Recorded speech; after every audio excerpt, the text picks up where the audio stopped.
ఇంట్లో తుపాకులు ఉన్నాయంటే మీరు ఆ ఇంట్లో దొంగతనం చేయడానికి వెళ్తారా? ఒక ఇంట్లో తుపాకులు ఉన్నాయంటే ఆ ఇంట్లో స్త్రీని రేప్ చేయడానికి మీకు ధైర్యం వస్తుందా? అమెండ్మెంట్ అన్నది అమెరికా రాజ్యాంగ నిర్మాతలు ఇచ్చిన హక్కు. ఆ హక్కు మనం ఎందుకు కలిగి ఉండకూడదు అన్నది ఆయన పాయింట్. ఆ హక్కు కూడా ఎందుకు ఇవ్వబడింది? ప్రజలకి తుపాకులు లేకపోతే ఆయుధాలు ధరించేటటువంటి హక్కు ఉండాలని అమెరికా రాజ్యాంగ నిర్మాతలు ఎందుకు కోరుకున్నారు? ప్రజలకు తమ మాన ప్రాణాలకు రక్షణ ఉండాలి. అదేవిధంగా ఎప్పుడైతే ప్రభుత్వం నియంతృత్వంగా మారిపోతుందో ఆ సమయంలో ప్రజలకు ఈ ఆయుధాలు అవసరం అవుతాయి. ఆ నియంతృత్వాన్ని ఎదిరించడానికి వీళ్ళకి ఆయుధాలు ఉండాలి అని రాజ్యాంగ నిర్మాతలు ఆ సెకండ్ అమెండ్మెంట్ని ఇచ్చారు. అది ఎంతో గొప్ప. మన దేశాన్ని మీరు గమనిస్తే మన దేశంలో 3 సార్లు ఎమర్జెన్సీ విధించారు కదా.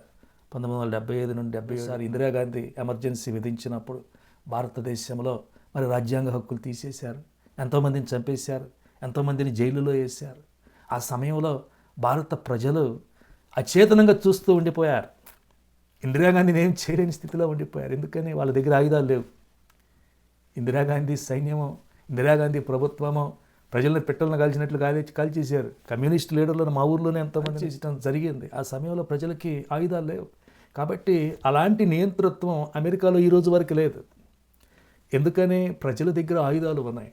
ఆ యొక్క ఆయుధాలు ఉండటం వల్లే గవర్నమెంట్కి అమెరికాలో భయం. గవర్నమెంట్ ఎప్పుడైతే నియంతృత్వం పెరిగిపోతుందో గవర్నమెంట్ ఏం చేస్తుందంటే ఈ యొక్క ఆయుధాలు ప్రజల నుండి తీసేసుకుంటుంది.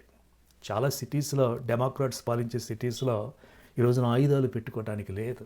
ఎందుకని? వాళ్ళకి తెలుసు ఎప్పుడైతే ప్రజల దగ్గర ఆయుధాలు ఉంటాయో అప్పుడు వాళ్ళ పవర్ తగ్గిపోతుంది. ఇలా మంచి వాళ్ళ దగ్గర నుండి వాళ్ళు ఆయుధాలు తీసేసుకుంటూ ఉన్నారు. మనుషుల దగ్గర నుండి, దుర్మార్గుల దగ్గర నుండి, రౌడీల దగ్గర నుండి తీసుకోలేకపోతూ ఉన్నారు. అప్పుడు ఏం జరుగుతూ ఉంది? రౌడీల దగ్గర ఏమో మంచి మంచి ఆయుధాలు ఉంటూ ఉన్నాయి. చట్టబద్ధంగా చక్కగా పెరిగేటటువంటి పౌరుల దగ్గర ఏమో ఆయుధాలు ఉంటాల. రౌడీలు వచ్చి వీళ్ళ మీద దాడి చేసినప్పుడు వీళ్ళ దగ్గర ఆయుధాలు ఉంటాల.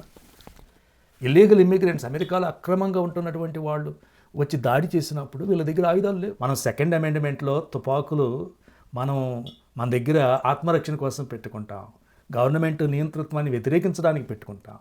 అయితే ఇదే తుపాకులు దుర్మార్గులు కూడా వాడుకుంటారు. కాబట్టి సెకండ్ అమెండ్మెంట్ అన్నది ఎంతోమంది ప్రాణాలు కాపాడుతుంది.